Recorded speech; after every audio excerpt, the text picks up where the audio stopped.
A gente começa falando de repercussões de tudo que acontece em Brasília. Tem muita coisa relacionada com o Banco Master, que faz parte do tema de abertura do Zaidan daqui a pouco.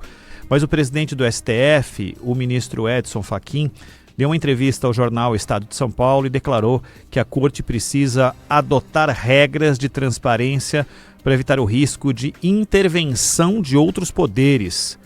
O ministro já tinha defendido um código de conduta e diziam que até ele antecipou a volta a Brasília para poder tratar desse assunto. Disse Fachin: ou nos autolimitamos ou poderá haver limitação de um poder externo. Não creio que o resultado seja bom, haja visto o que aconteceu na Polônia e no México, disse o ministro Edson Fachin no momento de sui generis vivido pelo Supremo Tribunal Federal, de protagonismo em várias esferas, mas que agora tem um caso muito claro que expõe alguns ministros da corte. Zaidan. A entrevista, Ronald, teria sido insípida se ela não trouxesse aí alguns conceitos errados. E por isso ela se torna relevante. É o presidente da principal corte do Brasil que apresenta uma comparação errada, né? Primeiro, ele não quis falar sobre situações reais, concretas, e sobre a atuação individual de ministros. Perfeito. É um direito. Seria até estranho se ele tivesse concordado em uma entrevista abordar a atuação individual de outro ministro.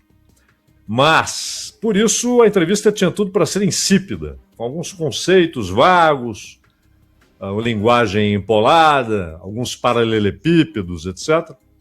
Mas quando ele fala em Polônia, falou em Hungria também, e no México, ele mostra que parte de uma premissa errada, perigosamente errada. O que aconteceu na Polônia e na Hungria foi, na verdade, a tomada de assalto do judiciário pelo Poder Executivo. E, portanto, o Poder Executivo elevou o seu próprio poder, a sua própria autoridade, tornou-se superior ao Poder Judiciário, subjugou o Poder Judiciário. E o Poder Judiciário tornou-se um braço do Poder Executivo. No México é outra coisa. Foi a decisão de eleição para juízes, né? O que tem uma carga embutida ali de perigo, porque você passa a ter demagogia, promessas, né? Então os juízes fazendo campanha, isso nunca é bom. Mas não tem nada a ver com a situação do Brasil e menos ainda com a ideia de que pode haver uma limitação externa. Por exemplo, se o Senado aprova o impeachment de um ministro do Supremo, isso não é uma intervenção de um poder sobre o outro, de maneira nenhuma. Não tem nada a ver com Polônia, com Hungria, e menos ainda com o caso do México, que é muito peculiar. Tem a ver com algo que a Constituição prevê. Impeachment de juízes do Supremo é algo que a Constituição prevê, e tem mesmo de prever. Você não pode ter alguém acima da lei, que não pode ser alcançado pela lei, que não pode ser alcançado pelo poder do Estado, simplesmente porque faz parte da cúpula do Poder Judiciário. Então, sabiamente e até obviamente, a Constituição prevê essa possibilidade. E o Fachin, quando ele diz não podemos fazer a filhofobia, né? Ele estava se referindo ao fato de que filhos de ministros do Supremo, e não só filhos, né, mas ele citou filho até porque ele tem uma filha que é advogada e que tem casos no Supremo. Você não pode impedi-los de exercer a advocacia, não. Não se trata de impedir de exercer a advocacia, mas se trata, sim, de estabelecer uma série de obrigações para quem chega à principal corte, para quem se torna ministro do Supremo Tribunal Federal. Então, de fato, como a OAB está sugerindo, a sugestão da OAB traz isso, parente de até terceiro grau, não pode aparecer como representante, advogado, procurador de uma das partes. Não pode.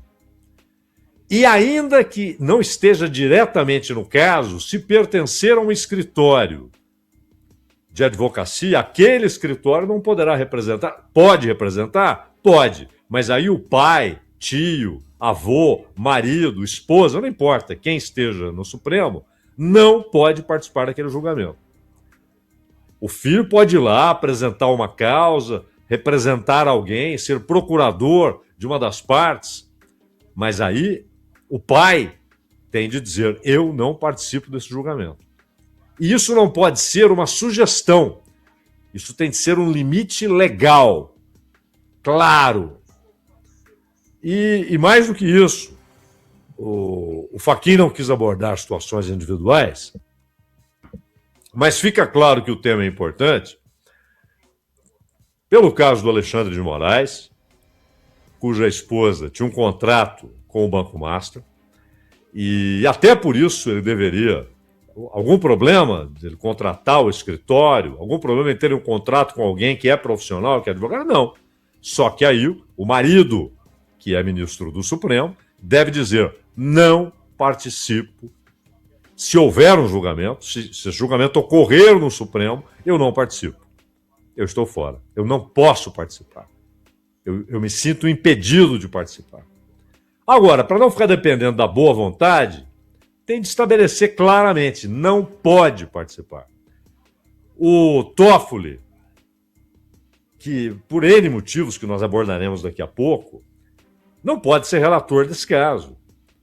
E mais, a viagem de aviãozinho para ver a final da Libertadores, independentemente de quem estava no avião, não pode acontecer. Ministro, aliás, isso também está na proposta da OAB, ministro do Supremo não pode ficar pegando carona em avião, carro, carroça, nave espacial, de quem quer que seja. Não pode. E mesmo em caso de eventos, aliás, os eventos deveriam ser muito seletivos, só eventos gratuitos, ou seja, sem pagamento para o ministro. Então ele vai conversar com um setor da sociedade, ele vai fazer uma palestra para um sindicato, para uma universidade, gratuitamente. Mas evento pago, não pode. Não pode. Não pode receber presente com algum valor pecuniário. Não pode. Isso tem de ficar na lei, na tábua da lei. Não como sugestão, como um código que pode ser respeitado, pode não ser respeitado.